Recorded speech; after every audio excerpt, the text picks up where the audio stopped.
Hola, soy Chacón Gracia Segura y en este nuevo vídeo vamos a adentrarnos en el mundo misterioso, fascinante del quinto chakra, Vishuddhi, eh, y vamos a desentrañar en este contexto la importancia de lo que a nivel energético, espiritual, adquiere lo que podemos denominar la cuadratura del círculo, estableciendo un paralelismo con lo que a su vez dio lugar al nacimiento de la física cuántica. Esencialmente vamos a hablar en este plano de vibración. Así que si estás preparada y preparado, iniciamos.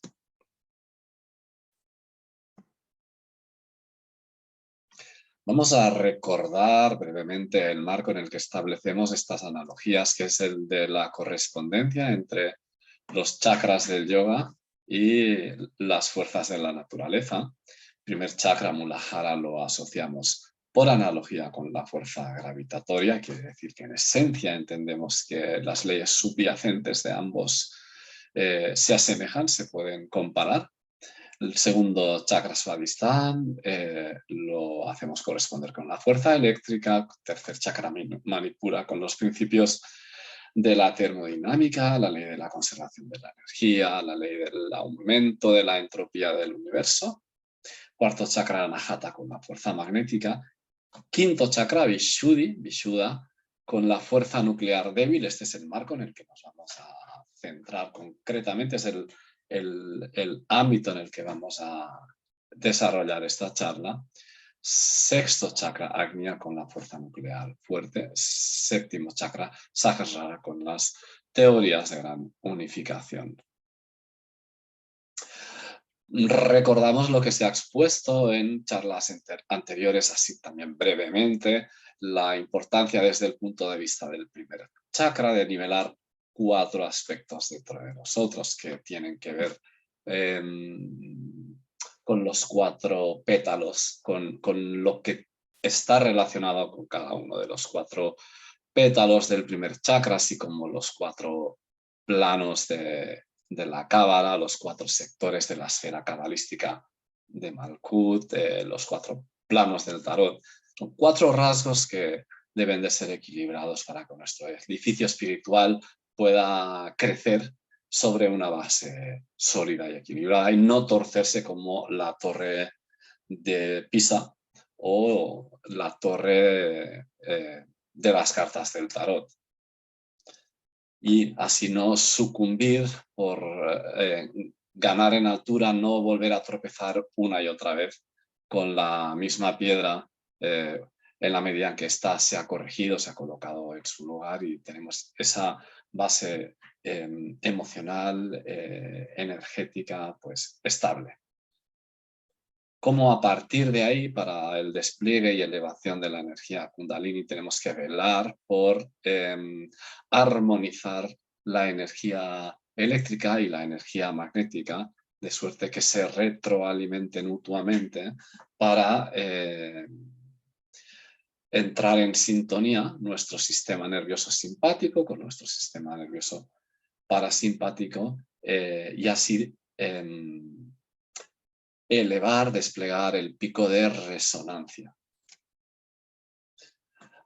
Cómo este pico va a ser tanto más pronunciado cuanto más hincapié hagamos en la pureza y cómo esta pureza en el fondo tiene que ver con nuestro grado de estructuración interna, un concepto que va de la mano del orden, el desorden, la energía y la entropía.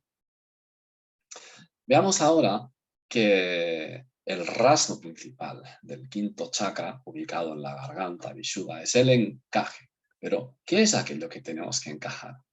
¿Cómo estabilizar la energía Kundalini para mantenernos en la cima de la montaña de la luz? ¿Cómo hacer que ese despliegue energético sea sostenible, sea estabilizado, pueda mantenerse?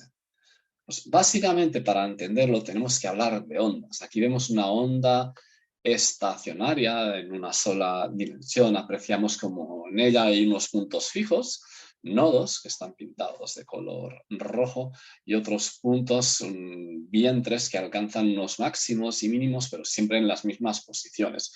Esto es lo que le ocurre, por ejemplo, a una cuerda de guitarra cuando se toca una nota.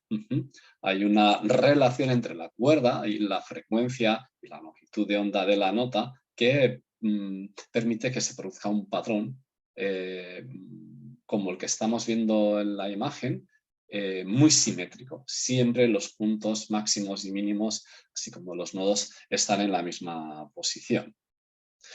Abajo lo que estamos viendo es la misma idea, una onda estacionaria, pero en este caso circular. Para que se produzca una onda estacionaria circular es que debe de producirse un encaje. Tiene que haber una relación muy concreta entre la longitud del círculo y la longitud de la onda que se produce alrededor de este círculo como una vibración.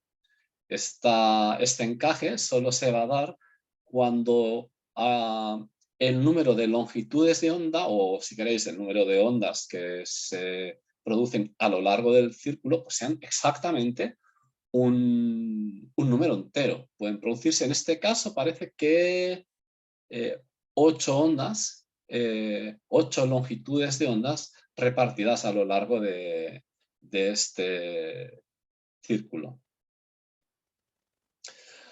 Hemos desplazado ahora esta imagen en movimiento, este GIF a la izquierda, para ver como una fotografía de las dos posibles situaciones. La de la derecha es la situación de realmente la falta de encaje. Aquí vemos una onda que gira o que se produce alrededor de un círculo para la cual no hay encaje, no tiene la longitud de onda necesaria para que al cerrarse en el círculo coincida exactamente en el mismo punto donde empezó. En cambio, en el centro vemos una imagen en la que se aprecia que ahí sí que hay un encaje. La longitud de la onda es tal que caben exactamente un número entero de ondas dentro de un círculo. Y esto es muy interesante porque esto es lo que se le descubrió que le sucede al electrón. Esencialmente, es más fácil de explicar para el átomo más sencillo que existe, que es el átomo de hidrógeno, pero esencialmente esto es lo que se comprobó que le sucede al electrón al orbitar alrededor del núcleo atómico. Y es que tiene que encontrar ese encaje para realmente poder existir. Y solo puede existir si su vibración oscila un múltiplo de veces, 2, 3, 4, 5, 6, la longitud de onda, o sea, la longitud del círculo, perdón. Así que no es posible cualquier longitud de onda, de ahí que no sea posible cualquier frecuencia ni cualquier energía. Y este es el principio o el argumento por el que entender el primer principio de cuantización de la energía que dio nacimiento a la física cuántica. Si trasladamos esto al ser humano, entendiendo que las ondas que para nosotros son relevantes son las que se producen por la alternancia entre la activación del sistema nervioso simpático y el sistema nervioso parasimpático, y que el círculo alrededor del cual estas ondas van a ir oscilando es el círculo de las 24 horas de cada día, del día completo, que es lo que modula, condiciona nuestro ir y venir desde el punto de vista energético. Entonces vemos que es de suma importancia que procuremos que suceda lo mismo que le sucede al electrón alrededor del núcleo atómico a nuestro sistema nervioso. Es decir, que oscile un número entero de veces entre el simpático y el parasimpático, si es posible con un ritmo, tanto mejor si es con un ritmo, a lo largo del día, a lo largo de las 24 horas del día y de la noche. Recordamos que el sistema nervioso simpático es el que nos impele a la acción, a estar activos, y el sistema nervioso parasimpático es el que nos impele a la asimilación al descanso y a estar relajados. Entonces, esta imagen lo que nos evoca es la necesidad, la función del quinto chakra en cuanto a velar para que estas oscilaciones entre el sistema nervioso simpático y el parasimpático se cierren en círculos de 24 horas. Vamos a hablar ahora de la fuerza extraordinariamente sutil, la fuerza nuclear débil, que ubicamos en correspondencia con este quinto chakra. Y para ello vamos a mostrar un cuadro que es muy conocido por los físicos, y es el cuadro de las partículas que hasta el día de hoy se consideran elementales, que están distribuidas en filas y columnas dependiendo de sus propiedades, y también están aquí expuestas por colores según pueden agruparse por tipos estas partículas. Y en primera instancia vamos a comprobar que son un total en número de, podemos decir, 16, más el bosón de Higgs que está pintado arriba a la derecha de color rojo. Vemos que hay 6 quarks que están pintados en este caso de color violeta, 6 leptones, de entre los cuales el más conocido es el electrón. Los quarks y los leptones se sabe que son las partículas que constituyen la materia, si bien solamente los de la columna de más a la izquierda son los que son las partículas que serían más estables. Estamos hablando del quark up y down, partículas de las que se constituyen los protones y los neutrones, el propio electrón y el neutrino electrónico. Si bien las otras partículas, aunque no son ni de lejos tan estables, pues se ha comprobado que pueden existir también. A las que sumamos las 4 partículas que vemos en la cuarta columna de color rojo, que son las responsables de las interacciones entre las anteriores, sin ir a más detalles. De nuevo, resumen, en total tenemos 16 tipos de partículas elementales más el bosón de Higgs, que sería el responsable de dotarles de masa a cada una de ellas y que fue descubierto en el CERN en el año 2012. Vamos a ver ahora la imagen del yantra, del símbolo que se hace corresponder con este quinto chakra Vishuddhi. Y vamos precisamente a destacar el hecho de que tiene 16 pétalos. Exactamente tantos como tipos de partículas elementales existen en el que se conoce como el modelo estándar. Así que tendríamos esas 16 partículas en correspondencia con estos 16 pétalos, que son como 16 aspectos asociados a este quinto chakra, que en sí tiene también su propio mantra, porque cada uno de estos 16 pétalos tiene su propio mantra, pero el propio yantra también, que sería el que vemos en la parte central. Por cierto, este mantra es HAM, H-A-M, sí, H como de bosón de Higgs, una H que se pronuncia como una J, igual que en el caso del bosón de Higgs. Proseguimos. Decir que esta fuerza, la fuerza nuclear débil, desde mi punto de vista es la más difícil de entender, porque es una fuerza que lo que provoca es que al acercarse extraordinariamente mucho cualquiera de estas partículas elementales que vemos en el cuadro de la izquierda, pueda producirse una interacción, precisamente una interacción débil, debido a la cual estas partículas pueden cambiar de un tipo a otro. Cuando lo hacen se dice que cambian de sabor. De hecho, el sabor sería el tipo específico de partícula que vemos en el modelo estándar. Todas las partículas del modelo estándar están afectadas por la fuerza nuclear débil en función de su carga de sabor. Por ejemplo, el quark up tiene el sabor up. Los otros quarks pues tienen el sabor charm, top, down, strange, bottom, sin entrar al detalle de por qué han recibido estos nombres. Igualmente los leptones podrían tener el sabor electrón, muón, tau, etcétera, etcétera. así como los bosones, el gluón, el fotón, el bosón Z o el bosón W. En la imagen de arriba, a la derecha, vemos el tipo de interacción que se produce en el núcleo de no pocos elementos químicos, debido al cual un neutrón, por interacción nuclear débil, se convierte en un protón, emitiéndose un electrón y un, en este caso, antineutrino electrónico. Vamos a proseguir para ver un poquito más en detalle cómo es que sucede este proceso de conversión de un neutrón a un protón o viceversa. Concretamente, lo que sucede es que el neutrón, lógicamente, no está en la tabla anterior porque no es una partícula elemental, sino que se constituye de 3 quarks, concretamente un quark up y 2 down, que como se aprecia en la imagen, además cada uno de ellos tiene otro tipo de carga por el que le afecta la fuerza nuclear fuerte, que veremos más adelante en otros vídeos, que se conoce como carga de color. Es un color simbólico, no es un color literal, pero de tal manera que por esta característica la agrupación de quarks se suele producir en grupos de 3 para que se combinen siempre 3 colores que simbólicamente crearían una totalidad que se conoce como singlete de colores, como que lo que resulta es blanco, aunque, insisto, no es un color literal.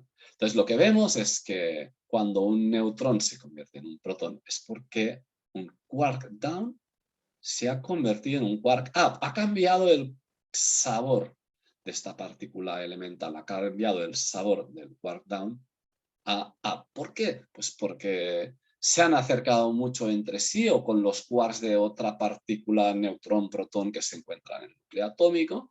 Y bueno, pues vemos que en este proceso además se emite una partícula W- y de ahí cuando esta desaparece, pues un electrón y un antineutrino. Estos son detalles que no nos deben realmente desviar del hilo principal de la exposición. Seguimos. Realmente, lo que me parece más interesante es la visión de que todas estas partículas realmente serían lo que las distinguiría en cuanto a su sabor, sería el tipo de estructura que tienen interna, no estructura en el sentido de que estén compuestas por otras partículas, porque hemos dicho que son elementales, sino como forma de vibración de la mano de la teoría de cuerdas. Aquí vemos la imagen simbólica por la que podemos asociar a esta teoría dos tipos de cuerdas, unas abiertas, otras cerradas, que estarían en movimiento, vibrando con un patrón concreto de vibración que se podría asemejar mucho al de las ondas estacionarias, lineales o circulares que hemos visto al principio. Aquí tenemos una imagen de cómo podemos visualizar una cuerda, que realmente es lo que sería cada una de estas partículas elementales. Aquí tenemos otro posible cuerda, por lo que realmente cuando se está convirtiendo una partícula de un sabor a otra de otro sabor, lo que estaría sucediendo es que estaría cambiando el patrón de vibración, que es lo que le identifica con uno u otro tipo de partícula, lo que es lo mismo de sabor. Así que vemos que todo va de la mano de la vibración, del concepto de vibración. Y precisamente de lo que depende la vibración es la fonética. Volvemos ahora al ámbito del quinto chakra, pero ahora buscando su relación con las cuerdas vocales, los sonidos primordiales que podemos pronunciar. Aquí tenemos una imagen que nos muestra cómo efectivamente entre los posibles sonidos, tanto vocales como consonantes, se pueden hacer diferentes agrupaciones. Abajo vemos un cuadro en el que aparecen las vocales del alfabeto sánscrito. Y ahora en esta imagen vemos que incluso se ha llegado a confeccionar lo que se podría entender como una tabla periódica de la pronunciación, en este caso de las vocales, y cómo guarda una similitud con el cuadro que se conoce como el modelo estándar de las partículas elementales. De nuevo, todo en base a vibraciones que distinguen unos fonemas de otros o unas partículas de otras. Aquí vemos una imagen de un evento que se organizó en el año 2019 entre físicos de partículas en el Instituto de Física Corpuscular de Valencia. Por cierto, un saludo, ahí estuve realizando parte de mi tesis doctoral. Y vemos el título en inglés como hace alusión precisamente al adjetivo que recibe el tipo de física que se dedica a este ámbito. Quinto Workshop on Flower Physics in the LHC Era. Flower Physics es física de sabor. Física de sabor, precisamente el sabor es lo que también podemos relacionar con el quinto chakra, es por donde ingerimos el alimento. Sí, podemos extenderlo un poco más hasta la cavidad bucal, papilas gustativas, pero bueno, todo guarda relación con el mismo ámbito y función. Seguimos avanzando. Vemos aquí una imagen en la que se han escrito ciertos rasgos asociados a los diferentes chakras. Como nos estamos centrando en Vishuddha, pues vemos que se expone en esta imagen que este centro energético, psicofísico, tiene que ver con la gestión de la voz, garganta, bronquios, parte superior del pulmón, glándula tiroides y glándulas paratiroides. Es muy interesante para aquellos que conozcan la nueva medicina germánica que el tipo de conflictos que se asocian a desviaciones en la funcionalidad del quinto chakra son los conflictos con el tiempo. Desde nuestro marco entendemos el sentido de esto en la medida en que la glándula tiroides lo que regula en gran medida es nuestro metabolismo. Y eso lo hace, bueno, digamos, podemos entender la importancia de eso cuando nos vamos a los extremos, a las personas que padecen los trastornos, ya sea de hipertiroidismo o de hipotiroidismo. Las primeras, las que padecen hipertiroidismo, tienen un metabolismo acelerado realmente porque están influenciadas por rayas guna. Para quien haya visto las charlas anteriores, pues tendrá conocimiento de lo que es rayas gunas, y si no, le invitamos a consultar el vídeo que se grabó sobre las 3 gunas y las 3 leyes de Newton. Mientras las personas que están aquejadas de hipotiroidismo están gobernadas o tienen más preponderante el rasgo de tamas guna, la lentitud. En un caso el metabolismo está acelerado, en el otro caso está retardado. Y eso, en términos más prácticos en el contexto de esta charla, con lo que tendría que ver este tipo de conflictos de tiempo por las que unas personas se adelantan, llegan apresuradamente, antes de tiempo, desde el punto de vista sobre todo energético, pero también psicológico. Y otras personas suelen llegar tarde porque son más lentas, porque sienten pereza y les cuesta activarse. En el fondo, con lo que tiene que ver es con el encaje. Ninguna de las dos consigue el encaje. El encaje que viene regulado por la glándula tiroides en cuanto a cómo influye en la gestión del metabolismo y cómo eso se refleja en la alternancia entre el sistema nervioso simpático y el parasimpático para que se cierre el círculo a diario. Y ese es el que entendemos que es el gran poder del quinto chakra, cuyo rasgo principal es la sutileza. Igual que la palabra es el poder de la sutileza, la palabra tiene la capacidad de cambiar aquello que toca. Lo mismo que la fuerza nuclear débil tiene también la capacidad de cambiar aquello que toca. Puede cambiar unas partículas por otras. Y veremos que eso realmente entraña un gran poder, pero solo se produce cuando se acercan extraordinariamente mucho como para que eso suceda.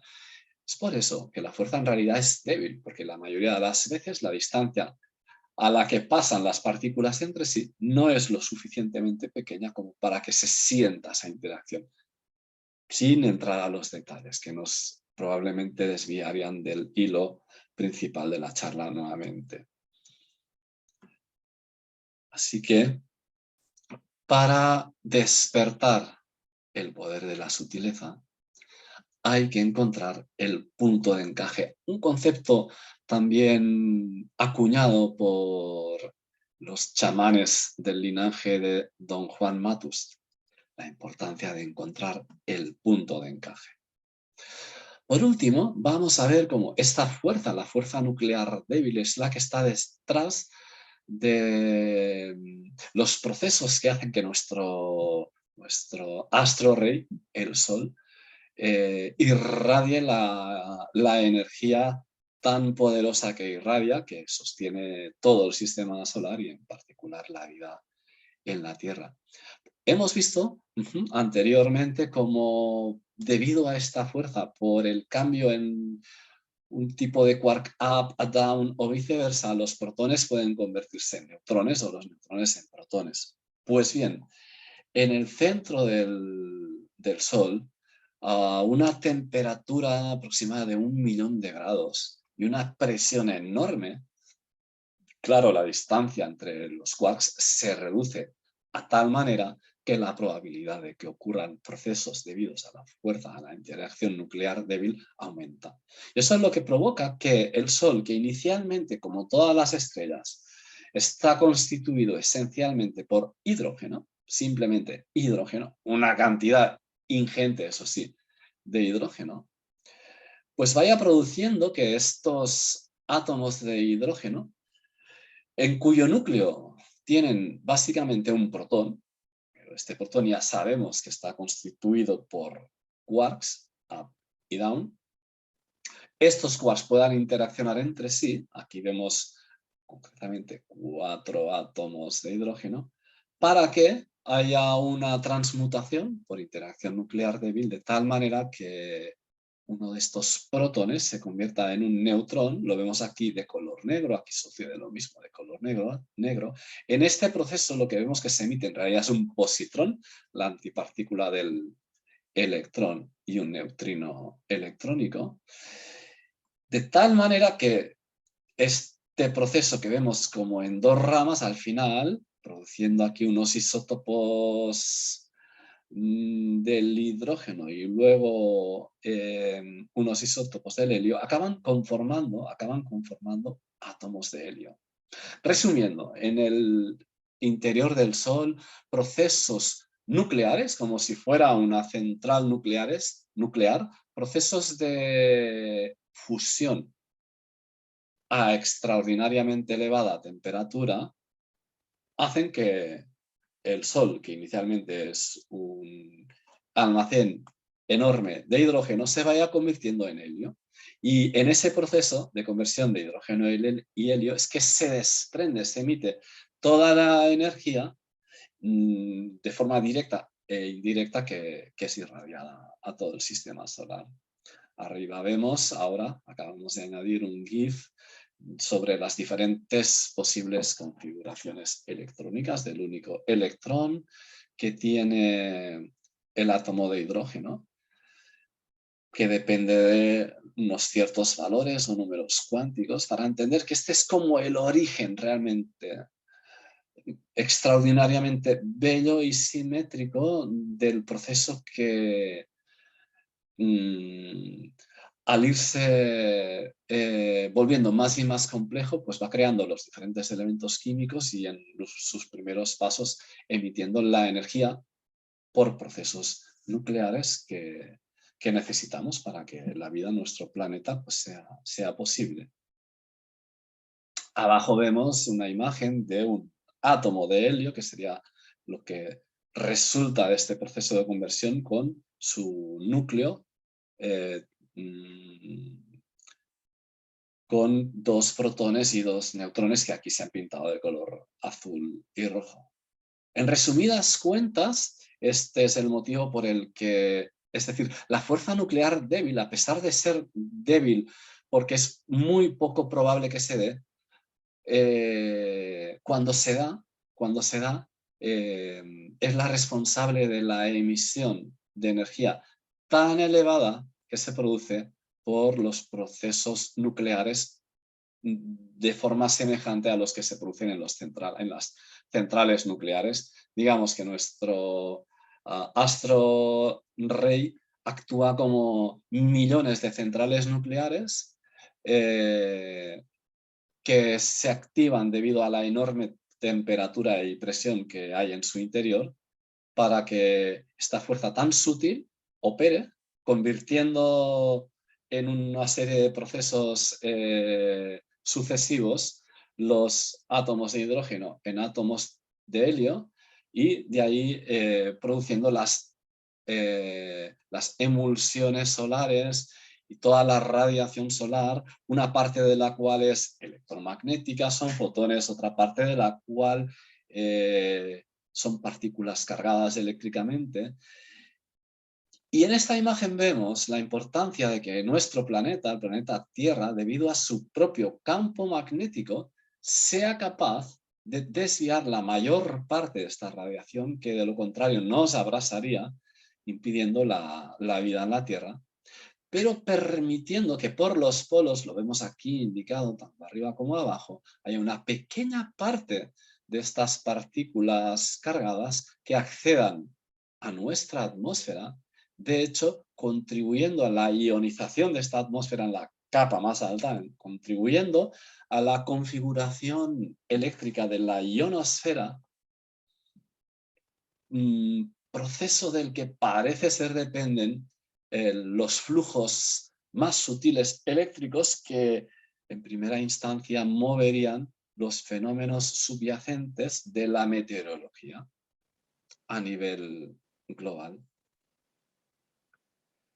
Y con esto cerraríamos esta sesión dedicada al quinto chakra, dedicada a la comprensión de lo que es la búsqueda y el encuentro del punto de encaje para estabilizar el fenómeno de resonancia que hay que procurar para elevar la energía Kundalini, de forma que ésta no solo se despierte, lo importante no es llegar, sino se pueda mantener.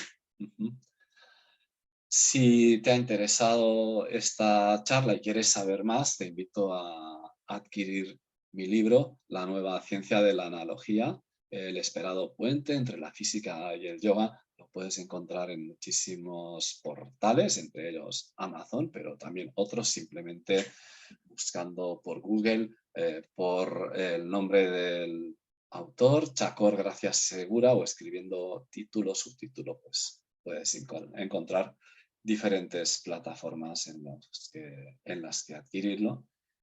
Y recordad también mi correo electrónico, cuenta de Facebook y página web que puedes consultar, al que en el caso que vivas en España y estés interesado de asistir a algunos de los retiros de yoga y física que estamos organizando un servidor y mi compañera Ruth de la Mano,